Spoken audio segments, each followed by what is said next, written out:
ملګرو سلامونه، نیکې هیلې او احترامات. دا مې لیکلي دي چې فیسبوک زما دی، اختیار زما دی، نو کله کله به زه د خپل اختیار زما په کار دی، داسې مې لیکلي، داسې مې نه دي لیکلي چې زما دی. کله کله به زه داسې بس خامخا به سړی فارغ شي، هندو چې فارغ شي نو وایي تلل ملل کوي، او ښه خبره ده تلل. بس ګپ شپ به ولګو. تیر اختر مبارک شه. پرون چې کوم اختر و، ما د ویډیو د لارې، د لیک د لارې، د عکس د لارې پیغام ټول ته رسولی و، او دا مې هم معذورت کړی و چې که زه ټول ته د میسیجونو جواب ورنه کړم، د موبایل د لارې، د فیسبوک د لارې، د ټویټر یا د انسټاګرام د ټولو میسیجونو که زه جواب ورنه کړم، نو د هغې دپاره زه معذورت خوا یم. خو بیا هم ما کوشش کړی چې ټولو ملګرو ته مې ځواب ورکړی، ټولو ملګرو ته مې په یو طریقه په بله طریقه خامخا ځان رسولی دی. خبره مغه زړه ده چې څوک ما یادوي، په کار ده چې زه یادوم. په خیر، شاهد خان دغه ملګري سلامونه کوي، مجاهد دی، زاهد ګجر ور دی، او رسول محمد کاکسار او دغسې اجاز خان، دغه ټول ملګري څومره چې لایو دي. یو خبره به صرف وکړم په یو موضوع باندې، هغه موضوع ډېره لنډه به ختموم انشاءالله. نن مې یو تصویر ولید، کوچۍ وه، کوچۍ جینۍ وه، مال یې ساته.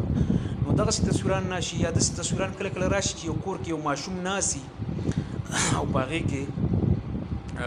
نغري غاړه، یو دوړې، یو مطلب ایرې، یو خاوره، یو سکاره او لوګي وي که نه. نو زمونږ دا اکثر خلک ورته لاندې ډېر لیکي چې ښه خبره ده، او کلیوال ژوند دی، او ډېر مې خوښ دی، او دا دي او دا دي، یا د ګودر د یاره دې دوران کې کال لاغې بخښنه غواړم، ډېر زیات معذورت خوا یم. خیال بهرحال هر چا ته په کار دی. نو داسې ده چې دا تصویران مسویران د ګودرو شعر کې بیا لاندې ورته خلک لیکي چې ډېر خوند کوي او ډېره مزه کوي او دا دي او دا دي. خو بهرحال د دې خبرې یو بل انګل هم دی. که موږ د کوچیانو ژوند ته سوچ وکړو، ډېر زیات ګران ژوند دی، لکه دا ګلوریفای کول یا دا رومانټیسایز کول یا دې له د رومان رنګ ورکول ډېر زیات نامناسبه خبره ده، ځکه چې د شاعرۍ د حده پورې خو ټوک دی، او هسې د وینا د حده پورې خو کوچیتوب هم مزه کوي، او که ماشوم مال ساتي، او که لوی زنانه ګړي ساتي، نو د بهرحال د خپل د دغه ځای پورې خو ټیک ده. خو هسې عملاً ډېر ګران ژوند دي، د خلکو تهذیب نه لرې پاتې شي اجزان. که هغه زموږ چنګړیان وروڼه دي، که هغه چوړیان دي، که هغه د کوچیان دي، د کوستانیان دي، دغې موږ په دې یینو که نه، زموږ د کوستانونو دا خلک په دې جمي کې ښکته ځي، نو ډېر زیات ګران ژوند دی. کپړې پیزار هم څه ډېر عجیب و غریبي سره د دې چې مال حال یې ډېر سیوی، که سړی لکه پیسو ته بدل کړي دغه مال حال، نو په کروڑونو روپۍ ته جوړېږي، خو چونکې د هغې بدني ژوند نه وي، مطلب هغه سیولایز ژوند د هغې نه وي، یا د هغې سکلز نه وي، د هغې مهارتونه نه وي. نو په دې وخت کې دا یو ډېر غټ یو داغ خو نه دی، دا کوچیتوب او دا ګجرتوب، او یا ګجر نه ګجر خپل ښه ژوند تېروي، مطلب دا چنګړیتوب او دا یو خو دا ډېر زیات ګران ژوند دی. نو دا رومانټیسایز کول نه دي پکار، دا داسې ګلوریفای کول نه دي پکار چې بس زنده. ما په یوټیوب باندې یو کال مخکې داسې وخت په کېږي، 8 میاشتې کال په یوټیوب مې یو ډاکومنټري کتله کوچیانو حوالې سره. نو ډېرو خلکو وایي چې دا ډېر ښکلی ښه ژوند یو، کوچ او غوړي او ماستۍ او دا یو دی. نو کوچ او غوړي او شودو ماستۍ هر شی نه دی که نه، په ژوند کې خو نور هم ډېر بلا څیزونه دي، تعلیم دی، صحت دی، صفایي ده، بیا د بدقسمتي دا چې دغه خلک خپله صفایي هم سمه نه شي ساتلی. لکه کوچیان به موږ پخوا لیده، دغه 9/11 نه مخکې به زموږ په دې کلي ډډه باندې ډېر زیات راتله، او هلته پاتې کېدو په کېږدو کې. نو کېږدو کې ژوند د شاعرۍ د حده پورې خو ټیک دی، خو عملاً د کېږدۍ ژوند ډېر زیات ګران دی، د کوچیتوب ژوند هم ډېر زیات ګران دی، او دا خلک ډېر د سختو سره د هغې صفایي صحت هم داسې ډېر عجیب و غریب وي، د صفایي کپړې ډېر ګندوي، پیزار هم ډېر ګندوي. وجه دا ده چې هغې چېرته مکین نه په یو ځای کې تهذیب او ژوند خو هله ښه تېرېږي، یا مدني ژوند چې څه ته وایي، یا ښه ژوند چې څه ته وایي، دا خو چې یو ځای په یو ځای سړی اوسېږي، چېرته اوبه یې ورته، کور یې ورته، دغه هایجین یا د صفایي سهولتونه یې ورته. بیا دغه خلک چې پخوا راتله د کوچیان، اوس دا ګجر ډېر د کوستانیان چې کوم دي، کوم چې دا ګړې بزې ساتي، نو دا ډېر ښکته پورته ځي، او پخوا به د کوچیان راتله، نو دا به خلکو بیا د کورونو خوا ته هم نه پرېښودل،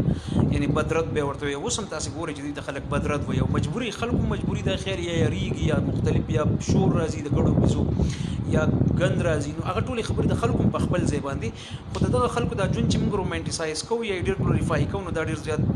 دغې اړخ ته سوچ کول غواړي. داسې ما دې ګودر ته کله کله خیالي په شاعرۍ کې خو ګودر مودر ډېره مزه کوي، خو عملي طور ګودر ډېر یو بس په دې زمانه کې په 21مه صدۍ کې ګودر تصور چې دی، دا یو تور داغ دی زموږ په سماج باندې، زموږ په دې ژوند باندې چې زموږ زنانه پرس خو اوس هم ځي او ګودرونه اوبه راوړي. نو دا خو داسې وخت دی چې ډېر زیاتې اوبه لګي په یو کور کې، د صفایۍ او د صحت او د کپړو او د مینځلو، یعنې هر قسم تاسو ګورئ پرچونه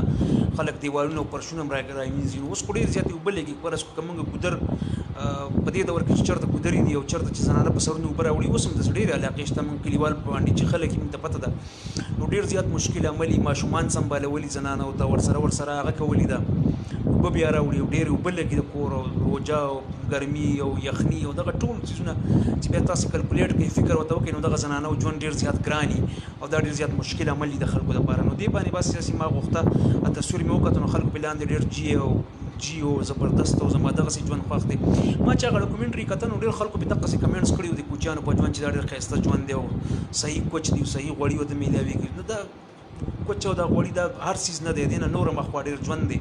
او بلکې په ډېرو ځایونو کې دا کوچ او غوړي د بیمارو باعث هم ګرځي ډېرو بیمارو جرړ هم دغه کوچ او غوړي کم خلک چې په نیوټریشن یعنې غذایت باندې لږ ډېر پوهېږي نو هغوی ته پته ده نو ما عرض دا کوو چې هغه ډاکومنټري کله ما کته نو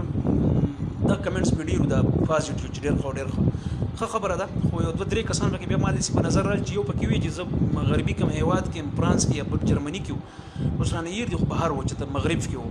نو هغه پکې لیکلي وو چې زما پلار کوچی پاتې شوی دی او دا ډېر زیات ګران او ډېر فضول ژوند دی او خلک چې موږ ته خلاص شوي وو زما پلار ډېر سخت و هغه ذکر کوي بیا په یو بل کوچي د افغانستان دی لیکلي چې زه په خپله ماشوموالي کې کوچی پاتې شوی یم اوس مکین ژوند دی مطلب داسې په ذیم ژوند دی په استقرار سره یا په ځای باندې که نه مطلب یو ځای کې اوس آباد دي هغه ژوند ډېر زیات ګران و نو دا ماشومان چې کوم د کلو باندو دا تصویران شیر چې نغري په غاړه ناسي چیس کې دا کوي او دا کوي نو دا هم ډېر زیات بدبختي ده چې اوس هم زموږ کورونه آبادۍ کچه دي او زموږ د ژوند هغه سهولتونه هغسې برابر نه دي دنیا ډېر بل ځای ته رسېدل د دنیا ډېره زیاته پرمختګ کړی دی که نه سره د دې چې موږ خپل خلک ګران دی همدا ژوند دی موږ شکر وباسو خو دنیا ته چې وګورو نو هغه بیا د کوچیتوب نه خلک خلاص دی دا نومیډس چې کوم دي دا ډېر په کمو علاقو کې پاتې دي په امریکا کې میشکه شته میش یو قبیله ده هغه خپل دغه روایتي ژوند کوي داسې په نیپال کې هم شته دا ډاکومنټریز به تاسو آنلاین ډېرې کتلي خو بهرحال دا یو ګران ژوند دی نو بس هسې مونږ پکې څه کولی هم نه شو فلحال خو دا ده چې هسې یو بل ته ور یادولی شو بیا زموږ د کوستانیان چې کوم وروڼه دي هغوی د ګوجرو په نوم باندې پېژندی شو ګوجر نه کوستانیان یې عام طور ممکن د ګوجر هم پکې هغوی ښکته چې کله کډې وړي نو دا خلک په لاره باندې تنګی یم او مطلب د صحت او د شپې او د ورځې او د ګرمۍ او د یخنۍ او د باران سره مخامخ وي نو دغه هم ډېر بیا ګران ژوند دی ستاسې کور ودان بس اختر کې یو بل سره سلام کلام او اختر مبارکي داسې برای راست نه وشوي د لایف د لارې او هغه هم وشوه بیا دې خدای وکړي چې ستاسې په ژوند کې ډېرې دغسې ښې اخترې راشي او ښه خوشحالیان راشي روژې راشي عبادتونه نیک عملونه او کوشش وکړو چې د روژې دغه مومنټم چې کوم دی هغه جاري وساتو او د سپکو نه د بدو ردو نه د چا د منفي سوچ نه بالکل ډډه وکړو د روژې د ټولو نه ښه سبق که موږ غواړو چې موږ ترلاسه کړو هغه دا دی چې موږ د هر قسم منفیت نه څومره چې نیګیټیویټي ده د هغې نه ځان وساتو دا به زموږ په حق کې ډېره زیاته ښایي او هر څوک اپریشیټ کړو د هر چا خیال وساتو څوک په کم رنګ کې څنګه ژوند کوي هغه ته احترام وشي او تر څو پورې چې زمونږ یعنې تر څو پورې چې هغه جرم نه کوي نو که هر څنګه ژوند چې کوي هغه ته حق حاصل دی کورم ودان 11 منټه وغږېدم ستاسې یو جهان مننه وخت مو راکړه نخرسته کراچي زما ښه السلام کوي دغسې ابراهیم خان شرماني دی ډېر مستقل ملګری دی زما ډېر وخت یو بل سره ایړي او دغسې ګلرحمان پندخیل صاحب دی د ټولې د کور ودانې زه ګورم او موږ دا خبره ده چې د فلسطین د ملګري یو ذکر کړی دی یروشلم کې نماز ټیم دا یو ډېر فیک پیج جوړ شوی دی په هغې موږ سخته غندنه کوو د دغه خپلو وروڼو د انساني همدردۍ په بنیاد باندې بل دغلته د مسلمانانو اولنۍ قبله ده او دغلته چې کوم ظلم او جبر روان دی نو په هغې کې یو نه صرف مذمت بلکې دعا کوو عملا چې زموږ نه څونه کېږي خدای دې موږ له وس راکړي چې ورسره مرسته وکړو خو دا خبره هم یاد ساتل پکار دي چې د هغوی مشرانو چې کومې غلطیانې کړې وې د فلسطینیانو یا عربانو او دغه ځمکې په هغو خرڅولې د نن او یا اتیا کاله مخکې هغوی آبادېدل هغوی بیا علم طرف ته تله هغوی بیا ساینس او ټکنالوژۍ طرف ته تله یهودیان یا اسرائیلیان تله نو هغوی ځان آباد کړی دی دلته په فلسطینیانو که عربو وګورو دغه 22 ملکونه یا 25 پورې ملکونه دي که دا ټول یو ځای شي وار په وار باندې یو ځای شوي دي بیا هم د اسرائیلو مقابله نه ده کړې د هغې وجه دا ده چې دوی په ساینس کې په ټکنالوژۍ کې منظم پوج نه لري منظم معاشره نه ده او بل دا چې اسرائیل په مقابله کې خپله بیانیه خپل سافټ امیج هم عرب ملکونه هغسې نشي جوړولی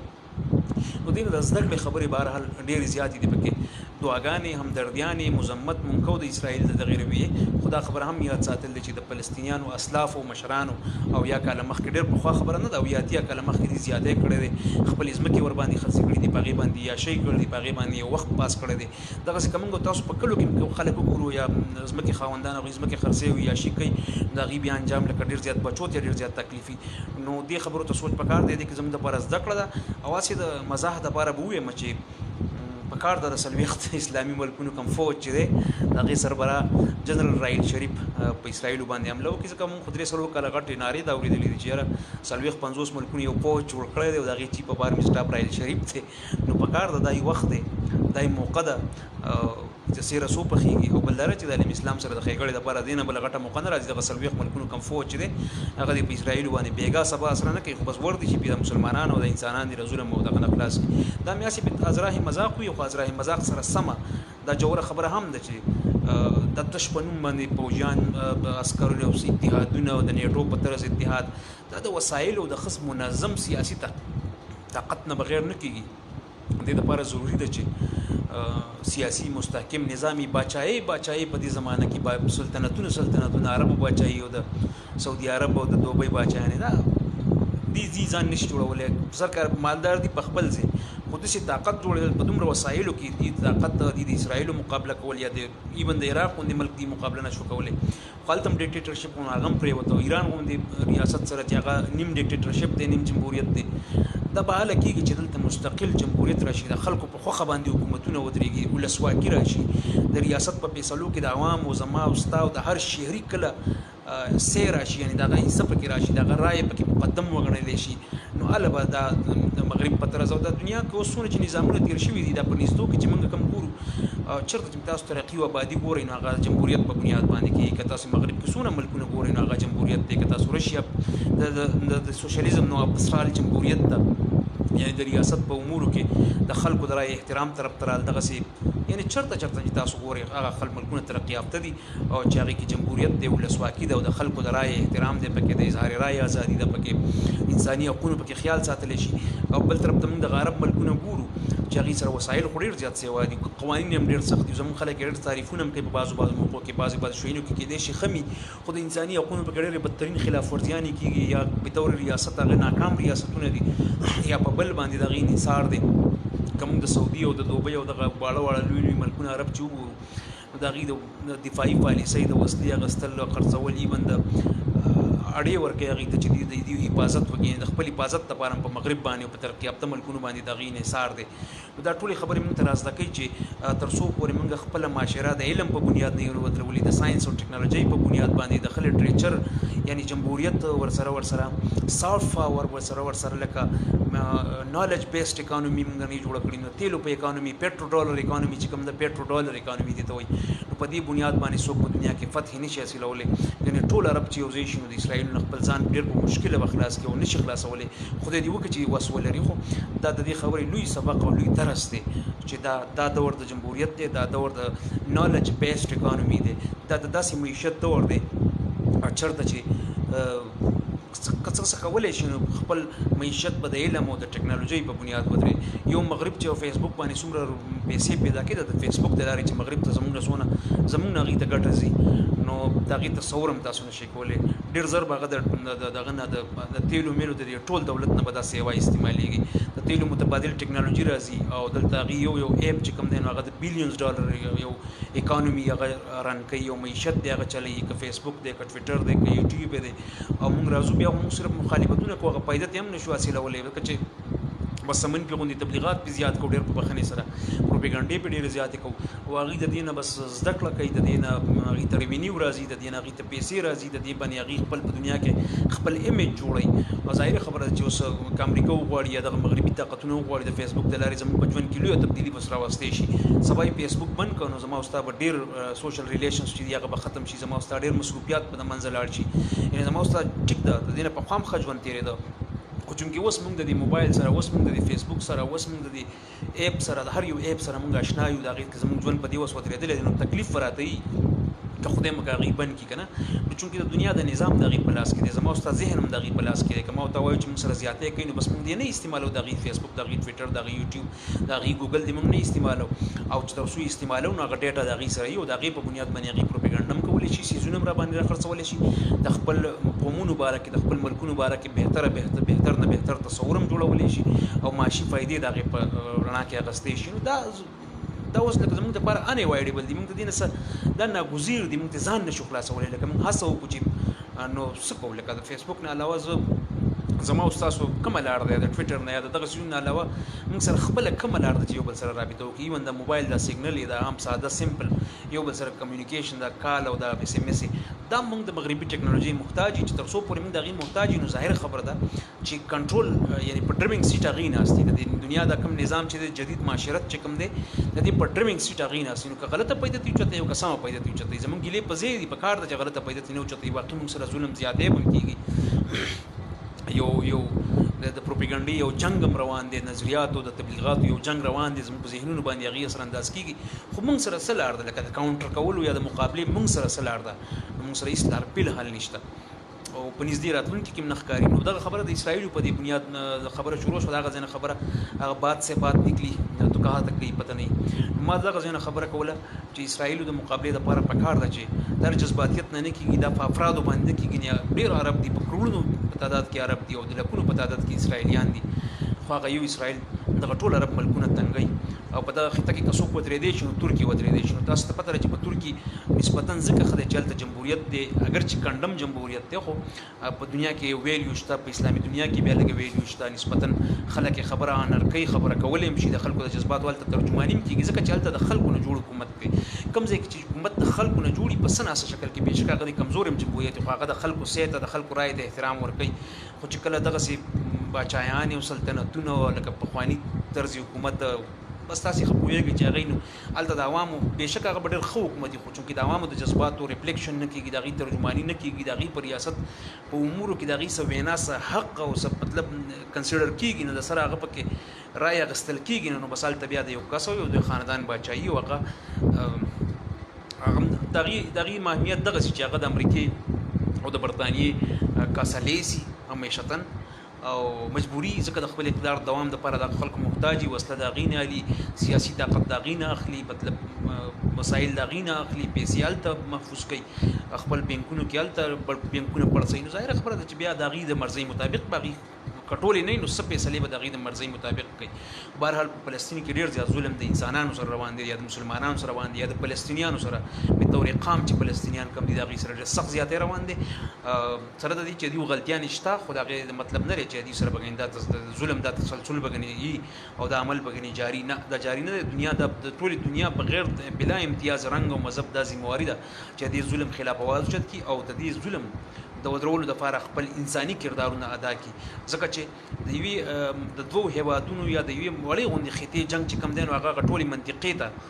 خورېدې شي دا ټوله منطقه چې کم د ټول میډل ایست چې کم دین هغه ډیسټیبلایز کولای شي لکه څنګه چې افغانستان د لاسه د ټول ایشیا او سنټرل ایشیا ډیسټیبلایز دا ټول خلک چغي وي خدای مکه پاکستان او هندستان په منځ کې د سکه مرولې رپلا راځي د ټول دنیا په امن باندې په انساني ژوند ډېر بد غیزي منفي غیز وي دا غیبان لکه دا کداغه خدای مکه دغه فلسطین او دغه ریجن ډیسټیبلایز کیږي د عرب ملکونو باندې به دغه خراب اثر کیږي د ټول میډل ایست باندې خلیج باندې به دغه خراب اثر کیږي چې کله پاغي خراب اثر کیږي نو زموږ زیات مزدورکار یا زموږ زري مبادله دغه وطن ناراضي دغه هیوادون ناراضي دغه سیمې ناراضي مظاهره د موږ په مزر پازابي غنو دا خبره دا سیده چې لګي اجتماعي غوندي سوچ پکار د جذباتیت نه هټ کړ سوچ پکار د جذباتو په بنیاد باندې فیصله نه فکر چې بس کول او ملک او کته او پورته او جنگ د هرې مسلې حل نه دی او په وخت باندې سوچ پکاري چې زمونږ نسلونه سلطیا کاله سل کاله بعد بیا زمونږ نه فساویږي موږ په دنیا کې نه خو زمونږ راتلونکي نسل فساویږي نو دغه څنګه چې فلسطینیانو سره کېږي یا څنګه چې کشمیر کې یا څنګه نور خېټې تاسو مثال ورکولای چې هغه د اسلام او د کوپر نه علاوه تاسو ورکولای شئ ډېر مغربي ملکونه دي مغرب کوم د سیمې شته چې هغه خپل حقوق چې کوم دي خپل رایلټي خپل خاور چې دا سرندر کړل یې پیسو خرڅ کړل نه غي تم ډېر زیات تکلیف ته مسلمانان بنې بهشکه عیسایان یا يهوديان یا ارسوک چي دي نو پکار نه د چې سوق خپل ځمکه په دې طریقه باندې په اونې پونه دامو یا کم از کم خرڅ کی بشران چې کله دا خبرې کوي نو هغه ډېر د غي د ژوند او د تجربو تیر خبره دی هغه ډېر د سکی سټډي د سکی سونه غوړي دي چې لوی خان او لوی کس خپل ځمکه خرڅ کړي بچي بیا د قبر د ځای محتاج کنه د موږ مشران کله وایي چې ځمکه خرڅول او د پلان نکاډو کو د احترام کول دغه په هر حال کې بچ ساتل په ځان باندې سخت تیرول لوګه تیرول تند تیرول خو زمکه جاګیر د قبر زی نو دا د صرف په کور کې دا ضروری خبره ده بلکې د قام د پاره دا ضروری خبره ده چې خپل زمکه خپل جغرافیا خپل سین خپل وبو خپل وسایل په خپل قابو کې وساتي او کې وین نه ساتي نو دا غي انجام فلسطینیان زموږ استاد مخې تري چې بدترین غلامي او جبر سره یو ډیر زیات بدنامۍ سره مخ دي، کمزوري دي، مچو غنده باندې به څنګه د اسرائیلو مقابله کېږي. دغو جذباتو سلام، دغه اورید پسندو جذبې ته په خپل ځای سلام، خو لکه څنګه به کېږي تاسې موږ لږ سوچ وکړو چې کېږي به څنګه دغه مقابله. دا ډېره ګران عمل دی. بهرحال خدای دې په هغې اسانه کړي او موږ د اسرائیلي ظلم او بربریت چې کوم دی مذمت کوو، او بربریت او ظلم چې د دنیا په کومه سیمه کې کېږي د هغې غندنه پکار ده، د هغې مذمت پکار دی. د وخت راکولو یو جهان مننه. زه چونکې عادت داسې یم چې خبره شروع شي نو رانه اوږدېږي، خو بس په هغې به راته معافي کوئ. دغه سل یو نیم سل ملګري د سټارټ نه د 15 منټه ما سره پاتې شو. زه ډېر زیات مشکور یم په دې وخت کې ما له وخت راکړ، ما ټول میسجونه ونه ویلی شو ځکه چې اوس کمنټس بند شوي دي، نه راځي نور، نه پوهېږم څه چل به شوي. خو ستاسې کور ودان دغه د لایکس یعنې دغه سور لایک چې کوم دی زړه والا لایک هغه بهرحال ښکته پورته ډېر ځي. د هغې دپاره ټولو مننه. که چا باندې بد لګېدلی یم د هغې هم ډېره زیاته مننه، ورته بښنه غواړم چې زما خبرې ماتې بوډي، زما په خبرو کې ربط نه وي، یا زه نشم فلو ساتلی د خبرې تسلسل، نو د هغې دپاره بښنه. ځینې خلک بد هم ګڼي چې یاره بار بار دا شغل میله ښه نه ده، خو بس ډېر پخوا نه چونکې عادت یم د دې شغل میلې د 10-12 کالو نه په سوشل میډیا، نو بس د هغې دپاره هم بښنه غواړم او مننه کوم چې وخت راکوئ. ستاسې د ټولو کور ودان.